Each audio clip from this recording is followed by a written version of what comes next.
Hey guys, I'm a bit sick. That's what happens when it's winter. It just got really cold in here. Yeah. Anyway, I'm going to talk to you guys about something green you can do. Something green, because I'm even more obsessed with that as I was last week. Um, yeah, okay, so actually, I'm going to be focusing on coffee shops and specifically Starbucks. So yeah, first of all, Starbucks, being the extremely fast-growing coffee shop that it is, it's taking over the world, as many people are saying, in the industry of coffee and tea. And yeah, that's a bit of a problem because they don't universally use fair trade coffee or tea. Um, but they do have an interesting policy I thought I'd tell you about. It's that if you go up to the barista in any Starbucks coffee shop and you ask them to get you some fair trade coffee or tea, by policy they are supposed to make a new brew specifically for you of fair trade coffee or tea, um, unless they already had one. So I urge you, if you ever go to Starbucks, to ask them for fair trade coffee or tea. Specifically, you have to specifically ask them for it, otherwise they'll just give you some non-fair trade coffee or tea.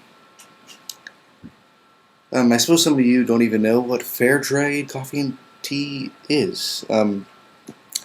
The problem with the coffee and tea industry is that the farmers who farm coffee, specifically coffee, they have no idea how much money they're going to make for their crop.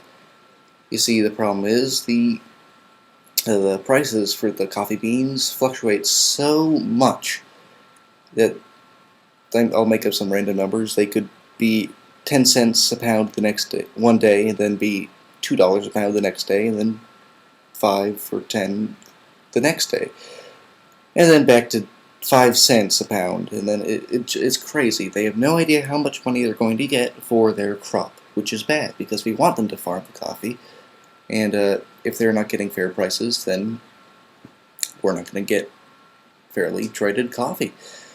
So what fair trade is that there's a set price, it's a fair price for the farmers, so they know exactly how much money they're going to get for their crop. And that's great. That's what we want.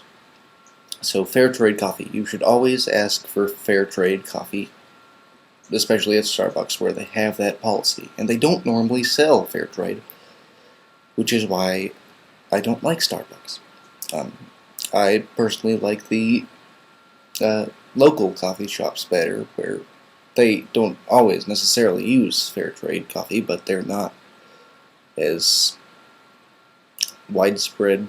They don't have as much of an effect as Starbucks' stupid ideas do. So yeah, I like local coffee shops better.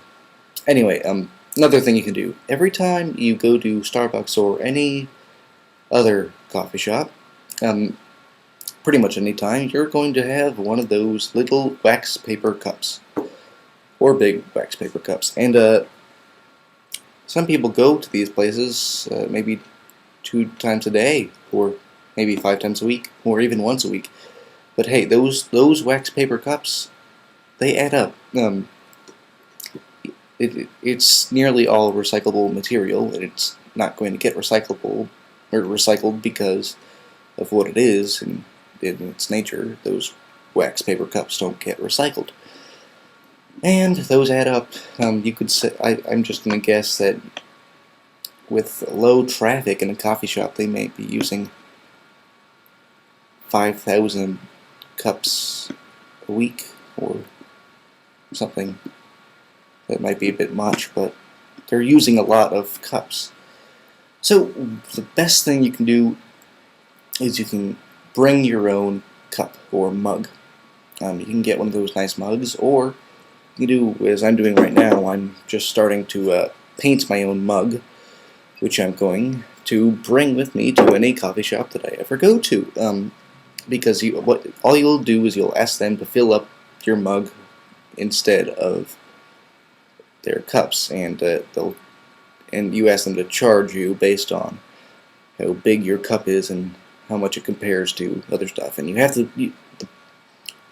if this proves to be an issue, you have to willingly pay a bit more if it's a bigger cup, and as you should. Just because some people are going to be like, what the heck is going on here? What's your problem, man? It's like, no, what's your problem? You're not the one being green. Ooh, you should be green. Yeah, so bring your own cups. Much like bring your own bags whenever you go shopping at the grocery store. You should always bring your own bag. Because those plastic and paper bags add up. Especially the paper bags, which also don't get recycled. Plastic bags can also be recycled, but of course, there's much less energy used in making and transporting those bags around. So, if you're going to use a bag at a grocery store, you're going to want to use plastic. And but the best thing to do is to make your own bag. Personalizing it is so much more fun. You don't have to make your own bag. You can just bring your own bag, like a tote bag. Yeah, bring your own tote bag, and then you can carry your groceries out of the store in a much greener fashion. Anyway, yeah. What else can I talk to you about? A new website that I found. It's not new, but for me just really feeling the whole green scheme going on, it's new to me. Treehugger.com. You should, if you're interested in what I'm saying here, you should go there. Every day they have all sorts of new posts and stuff about green life, what you can do, what some people are doing, some new problems that are coming up, some new solutions to those problems. It's amazing. Just they have so many posts a day. It's amazing, and the people there are nice too. So yeah, visit that site. That's always a great thing. Next week, or not next week, maybe next time I do a green thing, I'll be talking to you about compact fluorescent light bulbs, which hopefully you are switching to at this moment.